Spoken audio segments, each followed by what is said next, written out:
We've showed you how to paint silver, we've showed you how to paint copper, and in the final installation of this three-part series, we're going to show you how to paint gold armor, again, using the same household knight model from Bellum Conquest, the game. Now, the paints that you're going to need for this gold tutorial are Greedy gold, bright gold, matte white, flesh wash, and purple tone.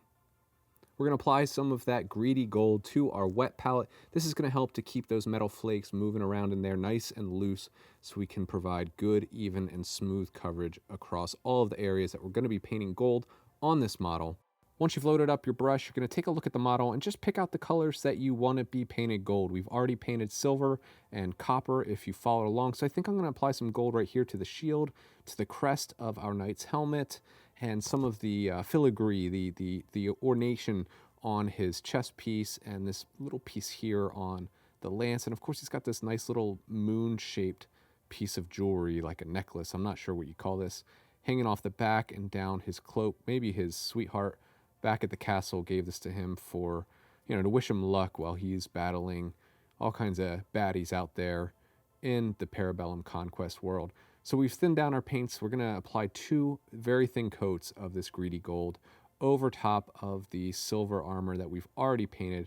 We're just going to take our time here. Because this is a nice flat surface, I'd rather, take my time and paint 2 thin coats so I don't obscure any detail. Something that you need to watch out for when painting with metallics. Even though we have very fine metallics, if it does get too clumpy, if you glob it on there too much, you will see some brush strokes, and that's something that we definitely don't want to have happen with all the hard work we've put into this household knight. After we've painted in and blocked in all of our greedy gold, we're going right to the washing stage, this time with flesh wash. I know what you might be thinking, why aren't you working with a strong tone or a mid-brown or even a soft tone? I really like the rosiness, and if you've been following along, what we're really going for is some contrast. We have a nice dark tone and a nice dark wash on our silver armor, and we applied a brown tone on our copper bits. This flesh wash really adds a rosy, like a rosy reddish tinge to our gold, and it makes it look very realistic. And I've got some secret tech that I'm going to share with you, something that I know some people do, but it's not super popular, and I can't wait for you guys to see this technique. I struggle with painting gold. It's one of the hardest colors for me to paint, but using the Army Painter Warpaints really makes it easy in combination with our quick shade wash system. So we're going to continue with our quick shade flesh wash, getting smooth, even coverage all over the gold areas of the model. I didn't thin this down. I'm using this right out of the pot. If you do see it begin to pool up, do remember to wick that away with your brush before it begins to dry out. And you can see right here, right on this shoulder pad here and the back of his helmet, once you apply that flesh wash, it really does bring out the definition and the contrast on the model. Finally, we're going to apply our quick shade flesh wash to this gold plate on the shield of our household knight. We're just going to color this in. We will be re-highlighting this back up, so don't worry too much if it does begin to stain the model. I'm not too concerned with that now because we are going to clean it up in later stages. Just make sure that you get good even coverage of this wash over the top of this gold plate, and you want to make sure there's these little rivets here on the outside of this plate that wash begins to settle in those areas to add some definition to those finite details. And here I'm just going around making sure that my wash isn't pooling up too much. I'm going to let that dry, and once I do, here is the secret tech. Purple tone, quick shade purple tone. Once I've applied our flesh wash, I'm going to go back to the deeper areas. You can see I'm just focusing on the deeper areas of the gold on this armor, where these little rivets are here and the hilt of this lance tip, and I'm applying purple tone. The reason for that is that purple actually really brings out a more realistic tonality to your gold paint. And I love to use it in conjunction with our flesh wash. So in those deepest areas, you don't want to apply this over all of the gold areas. That might make it look a little bit too purple, but you just want to apply it to the recesses and the finite details, as you can see I'm doing here on just the rivets. I'm not painting this over the entire plate of the shield, but just the rivets on the shield. When you work with flesh tone, or flesh wash, and purple tone, magic really begins to happen when you're painting gold. Now we're going to let that purple tone dry. It should take about 15 to 20 minutes. We didn't apply a whole bunch of it. We're going right to bright gold. And we're using this bright gold, and we're going to use it at first on this big wide panel almost as a glaze. It'll take a couple coats to smooth this out. And we're going to make sure that we clean up all of the areas that got a little bit messy with our wash, got tinged down, because that's what a wash will tend to do, especially on these flatter panels of the model. It almost acts as a stain because there's nowhere for the pigments to run to. So we're just cleaning up all of the gold areas, and this is going to act as kind of our first highlight. This is actually the only highlight that you need, but I'm going to give you one more tip at the end of this tutorial. So we're going to go ahead with that bright gold.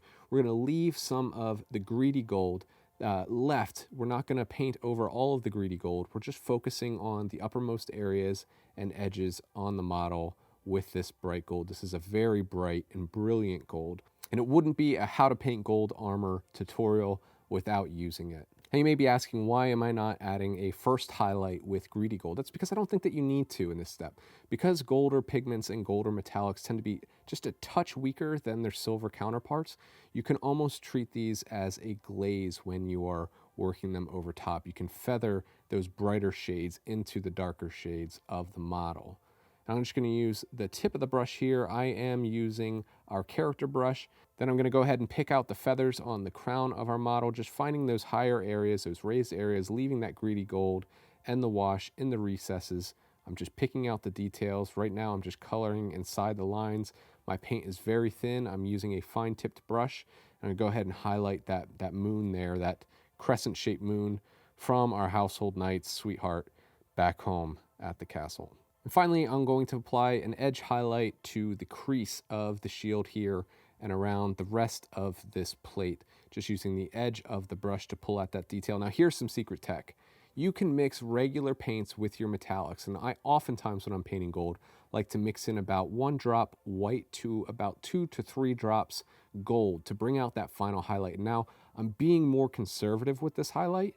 I just want to apply it very focused and very thin. And the great thing about using thin paints, when you just smudge up a little bit here, you can wipe it off with your fingers, no problem, and then go back and pull that highlight just the way you want it, as you can see here on the shield. So with a very thin down mix of bright gold and matte white, I'm just picking out the most raised areas. And this, again, it's all about focal points. It's all about contrast and drawing your eye. And when you really pick out this gold, it makes it brighter and more brilliant than the silver armor to some degree. So you're really drawn to it when you look at this model. Just very carefully with very thin down paints, pick out all of the fine details on the gold bits on the armor. Remember, we talked about using the purple tone and the flesh tone. Now just wait until you see here when we're applying the matte white and bright gold to the crown of our knight's helmet. It really is dynamic looking when you've got those purple and rosy hues with those yellowish gold tones and that brighter white tone. Now this is the final piece. This is the completion of our household knight by Bellum Games and their Conquest war game. He is finished. You've learned how to paint metallics, our silver armor, copper armor, and of course gold armor in this tutorial. I do hope you enjoyed it. You can find all of these paints in our brand new metallics paint set.